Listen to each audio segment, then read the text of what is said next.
As you can see, there's a line of senators and congressmen, Republicans and Democrats lined up.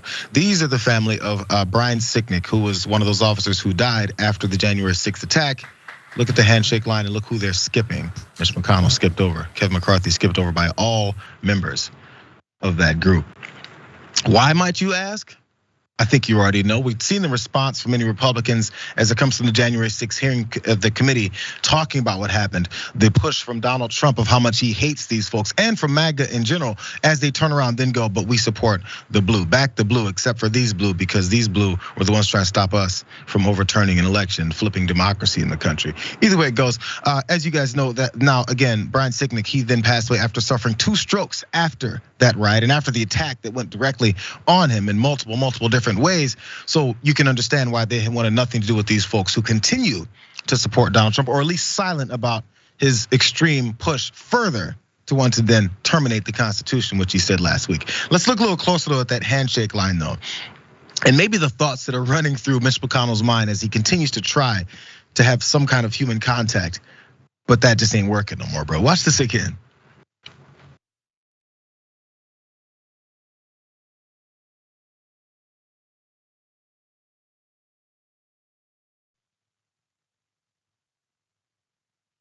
Awkward.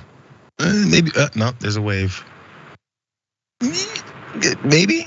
At this point, he realizes they're not messing with me anymore. Oh, what a sad old turtle man. This is the thing though. Mitch McConnell I feel like he's been in these situations before. People have snubbed him. People have called him out directly. People have asked him questions on cable news shows. And he continues to go with this just like he's this insular figure who won't say much, still won't say Donald Trump's name. He started a couple of press conferences this past week talking about things like the termination of the Constitution. If you want to do this, this, and that, these people can't run and become president of the United States. Say his name then, bro. You're still cowardly and everyone knows it.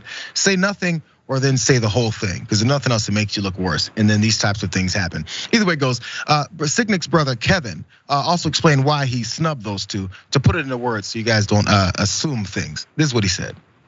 Self-explanatory, but they came out right away and condemned what happened on January 6th. And whatever hold that Trump has on them, they've backstepped, they've danced.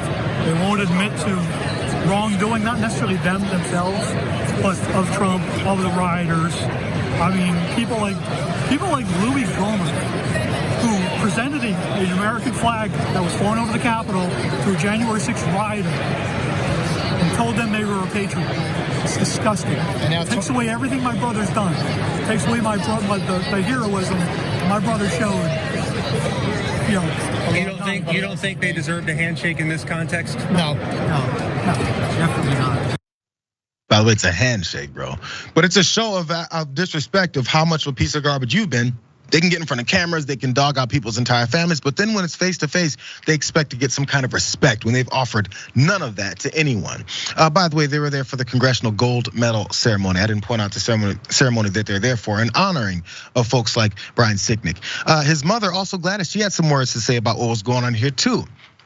Gladys Sicknick said GOP's leaders' commitment to promoting Donald Trump's false narratives about the insurrection that led to her son's death have taken priority over assisting the some 140 law enforcement officers injured during the attack. She said they're just two-faced. That's what she told CNN on Tuesday after the ceremony. She says, I'm just tired of them standing there and saying how wonderful the Capitol Police is, and that they turn around and then go down to Mar-a-Lago and kiss his ring and come back, looking at people like her in the face as if they're supposed to respect them.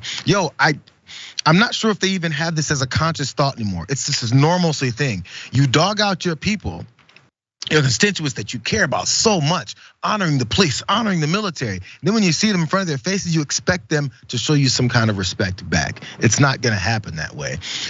One more piece though, because I think it was Caroline Edwards. She was a fellow Capitol Police officer as well at the scene. In case you guys forgot, this is the scene and scenario, which many videos did also show, of what Brian went through, that then his family is gonna have to deal with for the rest of their lives.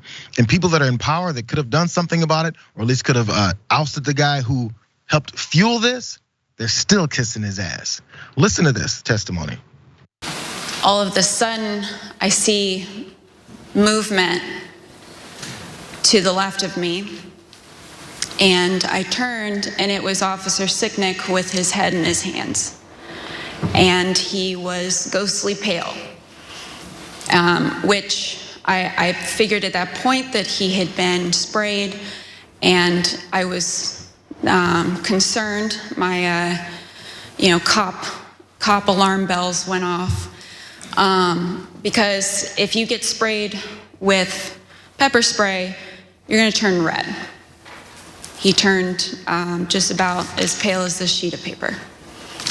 And so I looked back to see what had hit him, what had happened, and that's when I got sprayed in the eyes as well. I was taken to be decontaminated by another officer, but we didn't get the chance because we were then tear gassed. Then tear gassed again. Jessica, in order to get respect, you have to give it. Yeah, absolutely. I think these officers understand very well that when you do nothing in the rise of fascism, you're condoning political violence. That's exactly what happened on January 6th. And that's especially true if you're from the party that emboldened the base and nominated the candidate attempting the coup, especially when you're in power, in leadership in that party, like McConnell and like McCarthy are. And so when you do nothing in the face of political violence and the rise of fascism, you're sending the message that you're good with it. You're okay with it. There's nothing wrong with that. You're not gonna make big statements against it. You're not gonna try and stop the mob. They were pretty much complicit, waiting for Nancy Pelosi and Chuck Schumer to do something. And I think this video is really funny because Nancy Pelosi loves theatrics, from the kente cloths to ripping up Donald Trump's State of the Union speeches. I mean, she loves it. And so when they don't shake his hand, Nancy's just over there like, look at this, with her arms wide out. She really is just eating it up. She loves it so much. I didn't notice that. That's so true. Too. Pelosi does like the flair for dramatic. So I mean, maybe if this happens more, maybe folks will realize, at least hide it better. They used to at least hide it better, and now Donald Trump took the lid off of that as well.